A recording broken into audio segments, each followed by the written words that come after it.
Good morning everyone. देखिए आज की क्लास में हम आपके लिए क्या टॉपिक लेकर आए हैं, पदों का अनुक्रम, जिसे हम कहते हैं कंपैरिजन ऑफ रैंक।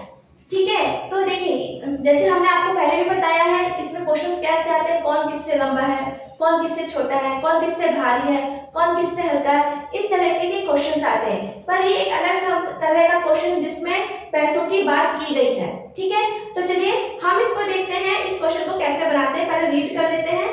P के पास Q के आधे परंतु R के 3 गुना पैसे हैं। इस तरह से सारे निर्देश दिए गए हैं और फिर सवाल दिए गए हैं। तो हम एक काम करते हैं, क्वेश्चन को पढ़ते पढ़ते उसका सॉल्व करते हैं, है ना। चलिए, ये एनएमएस का बहुत इंपॉर्टेंट टॉपिक है, बिल्कुल आप मिस मत करिए। थोड़ा सा प्रैक्टिस करेंगे तो आपसे बनने लगेगा। चलिए, P के पास Q के आधे पैसे हैं। P के पास Q के आधे पैसे हैं, इसका मतलब क्या हुआ, Q के पास कितने पैसे हो गए, 2P हो गया। ठीक है, परंतु R के 3 गुना पैसे, मतलब P के पास R के 3 गुना पैसे हैं, मतलब P के पास R से 3 गुना पैसे हैं।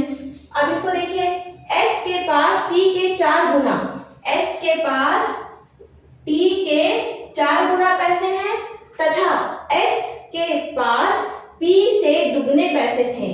ठीक है, S के पास P से दुगने पैसे थे। P तथा R को मिलाकर कुल 40 रुपए है। अब P और R को आप जोड़ रहे हैं तो उनके हो रहे हैं 40 रुपए। S के पास Q तथा T को मिलाकर जितने पैसे थे उसके दुगने पैसे थे। ठीक है, तो यहाँ पे हम लिख देते हैं S के पास Q और T को मिलाकर जितने पैसे थे ये उसके पास उसके दुगने पैसे थे। ये दे दिया, S के पास Q और T को मिलाकर जितने थे उसके दुगने पैसे थे। हो, यहाँ से समझ में आ गया होगा। चलिए देखिए, P और R को जोड़ के हो गए 40 रुपए। अब आप यहाँ पर देखिए, P के लिए हम लोग क्या लिख सकते हैं, 3R लिख सकते हैं। तो अब यहाँ पे लिख दीजिए 3R प्लस R हो गया आपका 40।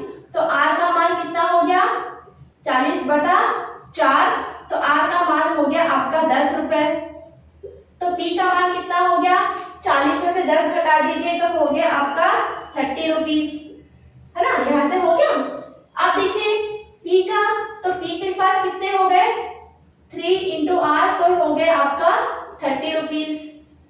S के पास कितना हो गया, 2P, तो P कितना मान है 30, तो 2 × 30 यहाँ पे कर लीजिए, तो हो गया आपके पास 60 रुपए।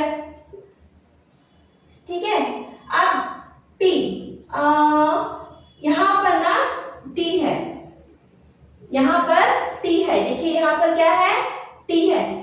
T के 4 गुना तथा P के दुगने पैसे थे। यहाँ क्वेश्चन में एक लाइन छूट गया है, मैं आपको बता रही हूँ। यहाँ पर क्या छूटा है, T तथा है money toys of P। T के पास P से दुगने पैसे थे, ये लाइन छूट गई है यहाँ पर। ठीक है, तो T के पास P के दुगने पैसे थे, ये आपका आएगा। ओके, इस तरह से ये क्वेश्चन बनेगा। ये यहाँ पे कुछ छोड़ दीजिए इसकी, है ना। अब क्या देखेंगे हम, T के पास कितने पैसे थे, 2P थे, तो 60 रुपए हो गया। अब यहाँ पर क्या है, S के पास कितने पैसे हैं, 4 और 4T, तो T के बजाय हम यहाँ पे 2P लिख सकते हैं इंटू 2P, तो ये कितना हो गया, 8P हो गया। तो P का मान कितना है, 30, और ये कितना है, तो ये हो गया रुपए, हो गया ना। देखिए S का मान क्या है, 4T, ओके। T का मान क्या है, 2P, तो T की जगह हमने क्या लिख दिया, 2P, दोनों को गुना कर दिया तो 8P। P का मान कितना है, यहाँ से आया 30, तो 8 × 30 कितना हो गया, 240, हो गया। आपका सबका सवाल तो हो गया। अच्छा, Q का मान निकाल लेते हैं। Q में कितना है, 2P, तो P का मान कितना है 30, तो 2 × 30 हो गया ये 60 रुपीज। बस इतना ही करना था, हो गया। चलिए अब देखते हैं क्वेश्चन का आंसर। सबसे कम पैसे किसके पास थे? तो सबसे कम पैसे किसके पास थे? आर के पास। कितने रुपए थे? 10 रुपए। ये आपका आंसर हो गया। सबसे अधिक पैसे किसके पास थे? सबसे अधिक देखिए कितना है, एस के पास है 240। एस के पास कितने हैं? 240 रुपए हो गए। ओके। टी और क्यू के पैसों में अंतर कितना था? तो टी के पास कितना पैसा है देखिए 60 रुपए, और क्यू के पास कितना पैसा है? 60 रुपए। तो दोनों के में अंतर कितना हुआ? 0। इसका आंसर हो जाएगा 0, क्योंकि दोनों के पास बराबर बराबर पैसे। टी के और क्यू के पास क्या है? टी और क्यू के पास बराबर बराबर पैसे हैं 60 रुपए, इसलिए ये दोनों का अंतर टी माइनस क्यू कितना हो गया? 0 रुपए हो गया। ये ऐसे आ गया आपका आंसर।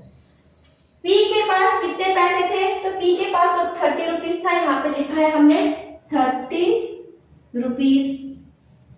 ओके। पी और क्यू को मिलाकर कितने पैसे हुए? पी के पास कितने हैं? 30 और क्यू के पास कितने हैं? 60। तो दोनों को जोड़ लीजिए, पी का हो गया 30, क्यू का हो गया 60, दोनों को जोड़ लीजिए तो हो गया 90 रुपीज। ये आपका आंसर हो गया। देखिए बच्चों, ये क्वेश्चन को आप एक बार दोबारा पॉज करिए, खुद से बनाइए, दोबारा बनाइए और इसको देखिए, 2 बार देखिए। बहुत आसान है और मैंने साफ साफ यहाँ पे लिख भी दिया है, आप इसको रिवाइज कर सकते हैं, नोट डाउन भी करिए और अच्छे से लिखने की प्रैक्टिस करिए, बन जाएगा। ठीक है। 2020-21 का आया हुआ ये आपका प्रश्न है।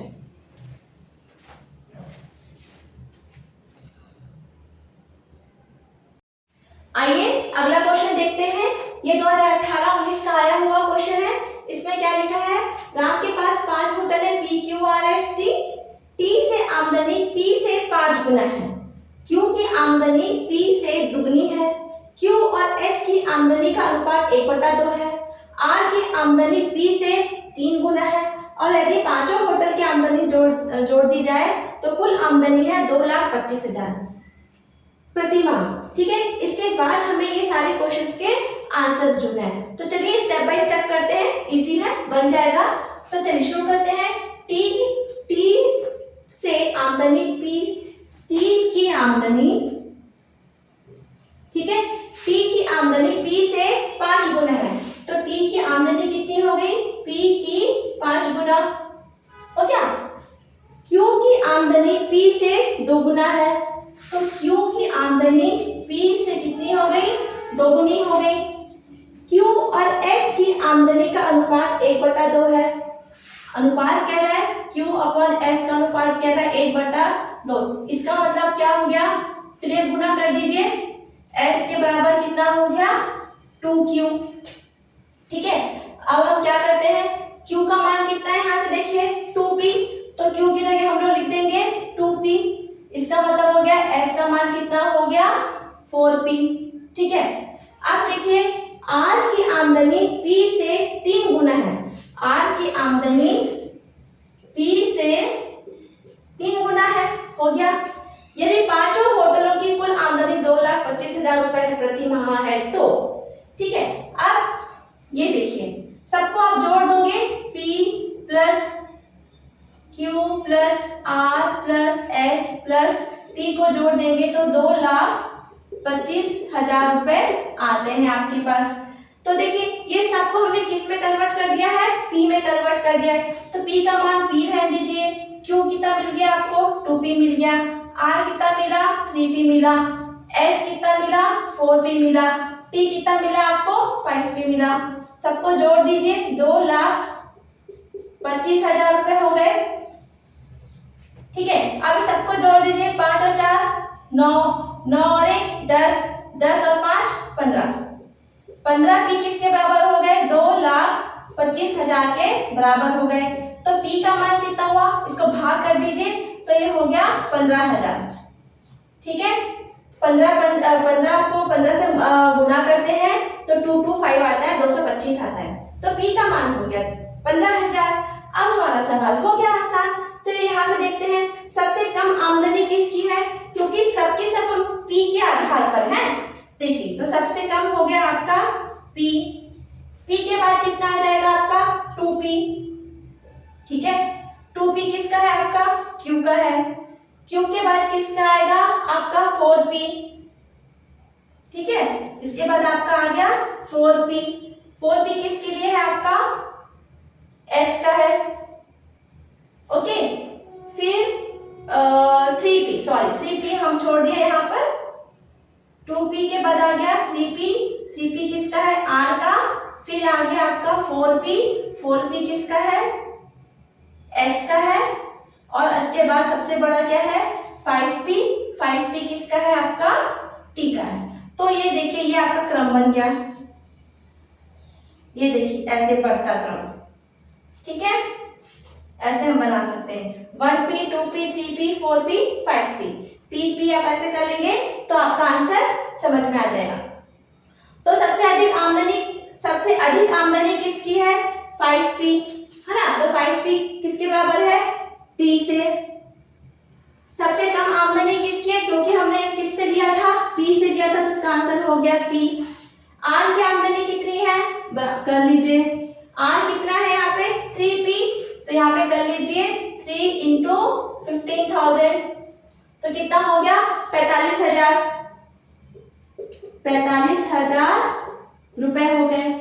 फिर t और s की आमदनी में, t और s में आमदनी का अंतर, t कितना है हमारा और s कितना है, तो 1p का अंतर है।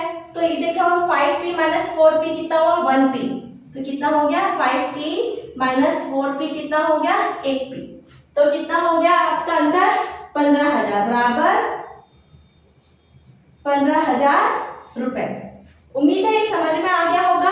t और s की आमदनी में अंतर पूछा है, तो t और s में कितना अंतर है 5p माइनस 4p, 1p का अंतर है, और p का मान कितना है 15,000, तो 15,000 हो गया, ठीक है।